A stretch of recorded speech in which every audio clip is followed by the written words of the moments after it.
ನಮ್ಮೂರ ಮಂದಾರ ಹೂವೇ, ನನ್ನೊಲುಮೆ ಬಾಂಧಳದ ಚೆಲುವೆ, ಬಳಿ ಬಂದು ಬಾಳನ್ನು ಬೆಳಗು, ನನ್ನ ಬರಿದಾದ ಮನದಲ್ಲಿ ಮಿನುಗು.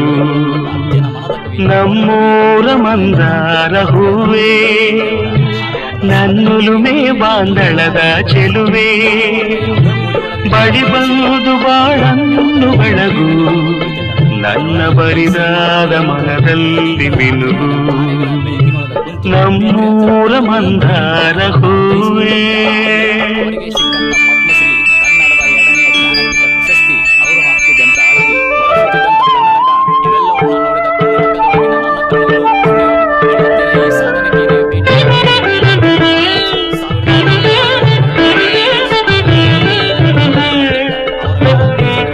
ಹಾಕಿ 3 ತಿಂಗಳು ಬೆಳಗಾವಿ ಹಿಂಡಲ್ಗ ಒಳಗ ಜೈಲುವಾಸ, ಇನ್ನ 9 ತಿಂಗಳ ಧಾರವಾಡದ ಮುಗದ ಒಳಗ ನಜರ್ ಬಂದಿ ಒಳಗಿಟ್ಟಿದ್ರು. ಅವರನ್ನ ಜೈಲೊಳಗ ಹಾಕಿದ್ರು. ಅವರ ಪೆನ್ನು ಬರೆಯೋದನ್ನ ನಿಲ್ಸಿರ್ಲಿಲ್ಲ. ಅವರು ಅತ್ಯದ್ಭುತವಾದ ಕವನಗಳನ್ನ ಬರ್ದಿದ್ದು ಇದೇ ಸಮಯದೊಳಗ. ಹಂಗ ಮುಂದಿನ 10 ವರ್ಷಗಳ ಕಾಲ ಬೇಂದ್ರೆ ಅವರಿಗೆ ಸರ್ಕಾರಿ ಅಥವಾ ಸರ್ಕಾರೇತರ ಸಂಸ್ಥೆ ಒಳಗ ಯಾವುದೇ ಕೆಲಸ ಕೊಡಬಾರ್ದು ಅಂತೇಳಿ ಆದೇಶ ಹೊರಡಿಸ್ತೈತಿ ಬ್ರಿಟಿಷ್ ಸರ್ಕಾರ. ಉದ್ಯೋಗ ಇಲ್ಲ, ಕಿಶಾಗ ರೊಕ್ಕ ಇಲ್ಲ, ನಿಲ್ಲಾಕ ನೆಲಿ ಇಲ್ಲ ಅನ್ನುವಂತ ಪರಿಸ್ಥಿತಿ ಒಳಗ ಪುಣೆ ಒಳಗಿರುವಂತ ಕಾಕಾ ಬಂಡೋಪಂತ್ ಅವರಿಗೆ ಮಕ್ಕಳಿಲ್ಲದ ಕಾರಣ ಬೇಂದ್ರೆ ಅವರಿಗೆ ಕೊಟ್ಟ ಮನೆ ಇದು. ಇದರೊಳಗ ಒಂದು ಕೊಲೆ ಒಳಗ ತಾವಿದ್ದು ಉಳಿದ ಮನೆಯನ್ನ ಬಾಡಿಗೆ ಕೊಟ್ಟು ಜೀವನ ನಡೆಸ್ತಿದ್ರು ಬೇಂದ್ರೆ ಅವರು. ಆದ್ರೆ ಇವ್ಯಾವ ಕಷ್ಟಗಳು ಅವರ ಬರವಣಿಗೆಗೆ ಅಡ್ಡಿಯಾಗಿರ್ಲಿಲ್ಲ. ಬಡತನದೊಳಗ ಬೆಂದು ಮುತ್ತಿನ ಅಕ್ಷರಗಳ ಸುರಿಮಳೆ ಕೈದಿದ್ರು ಬೇಂದ್ರೆ ಅವರು. ಅದಕ್ಕ ಹೇಳ್ತಾರ, ಬೆಂದಾವ ಮಾತ್ರ ಬೇಂದ್ರೆ ಆಗಕ್ ಸಾಧ್ಯ. ಅಲ್ಲಿ ಇಲ್ಲಿ ಕೆಲಸ ಮಾಡಿ 1956 ಮತ್ತ ಹೊಳ್ಳಿ ಧಾರವಾಡಕ್ ಬಂದಾಗ ಬೇಂದ್ರೆ ಅವರು ಹಾಡಿದ ಹಾಡಿದು ಬಾರೋ ಸಾಧನಕ್ಕೆ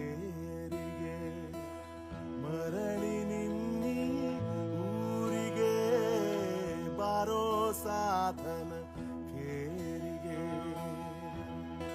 ಮಳೆಯು ಎಳೆಯುವ ತೇರಿಗೆ, ಹಸಿರು ಏರಿದೆ ಏರಿಗೆ,